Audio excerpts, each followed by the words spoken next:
patience kanunay sa mga membro, patience kanunay sa tanan nga gihangyo nako ug pangayo nako kay Lord. Admit nga wala jud ko'y mahimo kung wala ang Ginoo sa akong kinabuhi. Sufferings is part sa life. Kay bisan si Jesus ga-suffer man, so i-embrace nako ang sufferings. Time kanunay sa Ginoo and trust, obedient, obey God sa tanan niyang isugo. Rest sa presensya sa Ginoo.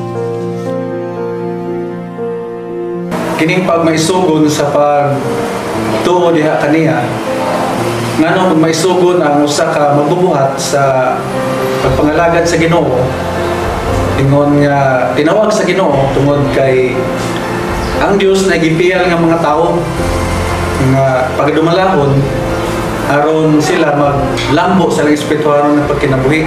Kinahanglan nato og courage kay lain-laing mga tao ang imong dadon, lain-laing kinaiya. So kung ikaw dili magmaisog para sa iyang buluhaton, so una ang tao mo lang taw nimo as matawag nato na example.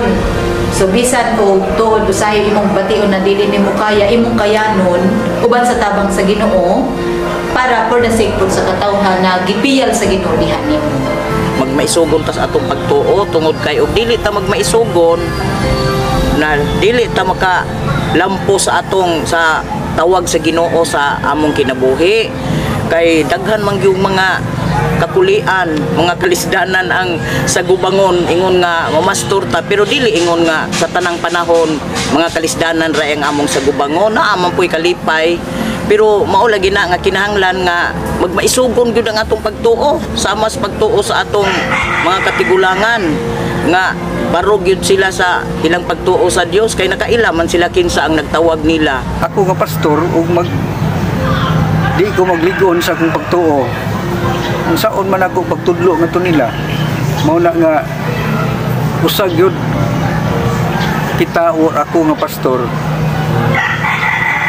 Siguroon gyud ako pagligon akong kagalingon just pagtuo o diha sa akong gilauman o diha sa kang Kristo Jesus tungod kay bisan si Apostol Pablo nagtudlo gyud nato ug ang iyang kinabuhi usa ka pattern pod sa mga pastor kay nagtudlo sa Apostol Pablo uban ang kaisog, uban ang kining pagantos, ubas mga pagsulay, uban sa kalisod. Wa gyud siya bulunga kay nagaingon siya nga ang inigabot sa tukmang panahon igapadayag ra unya atong mga maayong gibuhat. So mao nay nakapalig-on pod nako nga pastor, mao pod nay nakapaisog o mao nay nakapalig-on sa akong pagtuo. Ngano kinahanglan kita magmaisugon sa ato ang pagtuo.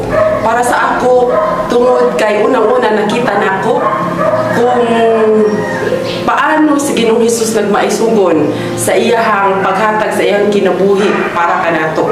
Nga bisan kutob sa iyahang kamatayon, iyang kining sakripisyo aron mahuman ang iyahang misyon para kanato. Ug tungod sa iyang pagsakripisyo, nakapaton kitang bunga nga mao ang kaluwasan pagpasaylo sa ato ang mga sala. Ikaduha, ngano kinahanglan kita magmaisugon diha sa ato ang pagtuo. Tungod kay isip usa ka pastor, walay laing ginatanaw ang mga tawo kanato kundi ang paglahutay. Kay kung kitang mga pastor dili mulahutay sa buluhaton or kining tawag nga gihatag sa Ginoo sa ato, ang atong mga tawo di sad sila mulahutay og mawala ray bili ang gibuhat ni Ginoong Hesus dito sa cross para kanato. O kinahanglan nga isugod kita sa ato ang pagtuo. Ikatulong kinahanglan kita magmaisugon tungod kay arud nga moabot ang panahon kung wala na tanin ning kalibutan na sila na pod ang maningkamot sa pagkauban sa tabang sa Ginoo sa pagmaisugon sa ilang pagtuo. nga pinaagi sa atong ipakita sa ilaha, maniguro usab sila kay naapod mga tawo nga nagsunod sa ilaha. So mao ka na nga kita karon kinahanglan nga kita pagpaisugon kay aron makabot nato ang saad sa Ginoo nga kinabuhing walay katapusan nga mo'y atong kadaugan sa ato ang pagpuyo pag-alagad sa Ginoo karon.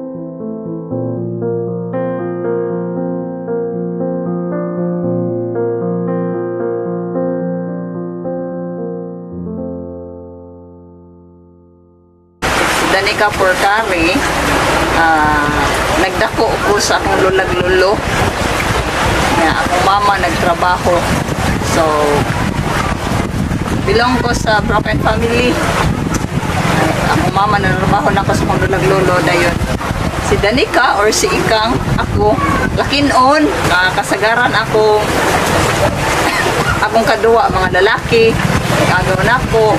Basta kayo mga kababata na ko, mga lalaki. So, naka-experience ko anang mag-taxi, naka-experience ko anang mag-julin, magbatak, chinelas, dayon, dula po kong sticker, unsa pa, kanang mag-bike-bike, mag-basketball, mana si Danica Porcari, pagkabata na ko.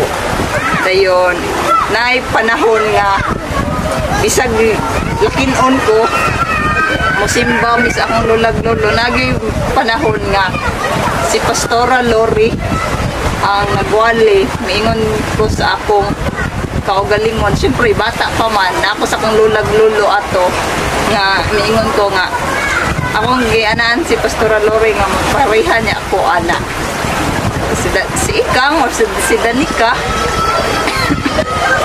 kuan ko kanabang dali ra ko mapikon dayon musukol pud kog away jud sa una.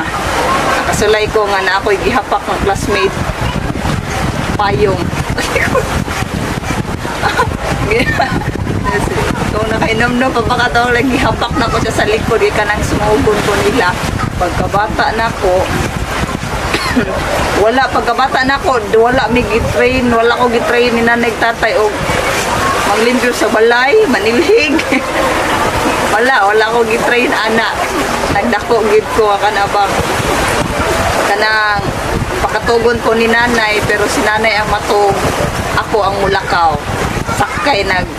Sa kamig kanang sa ko mga barkada, sa kamig mangga, kadapit sa katilut ko kanang mangga nga dako. Nga naka-experience po si Danica nga nahog sa mangga. Hingana ko sa una nahog sa mangga dayon napoy time nga nagbike mi ni Mary Rostad Dugon nga nangahog mi sa imburnal nangahog mi sa imburnal kay grabe gid na mo kasipat sa una dayon kanang inikagabi magpusiloba mi daghan kay magpusiloba magpatintero magpaon-paon, daghan ko'y duwa nga na-experience sa una nga bata pa ko. Kasulay po kong luthang, shatom, kasulay kong shatom, daghang duwa. Si Danica, moto si Danica Porcari. Katong bata pa ko, usag yun nga akong gikahadlukan, kanag yung mamatay akong mama. Kay dili ko ganahan nga mamatay akong mama. Mga hangtod high school ganito nga na ako'y pagbati nga dili ko ganahan mamatay pa akong mama. Dayon, mamatay silang nanay ug si tatay nga mao gyud nagbuhi nako. Dayon, nagdako man pud gud ko nga kanang dili ko binunalan. So dili ko mahadlok anang bunal.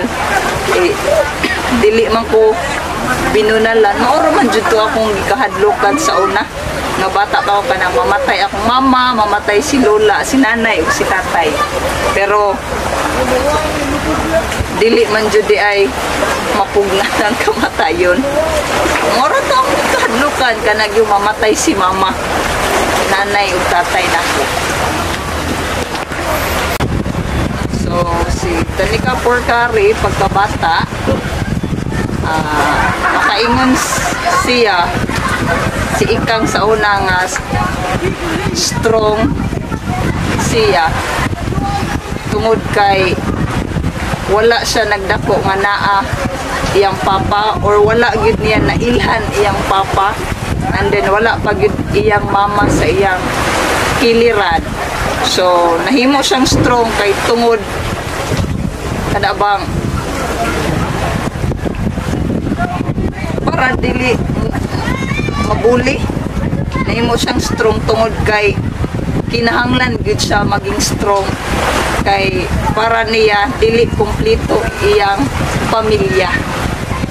So para ipakita ba nga kanabang para ipakita niya nga okay ra nga kanang wala yung mawag papa niya pero naayang lulag lulo. So, strong siya nang napita, ipakita niya nga strong, pero pag abot sa week naging weak si Ikang Danica Porcari sa pagkabata sa panahon nga kanang masuya siya nga ang ubang pamilya kumplito, ang ubang pamilya kanabang dali ra makakaon og mangga nga hinog nga paborito nako tungod kay nagdako ko nga kanabang dili kayo kakaog mangga. So himo siyang weak ni Ikang ang kanang dili kumplito nga family. Suya siya, sometimes muhilak siya kay nganong iyang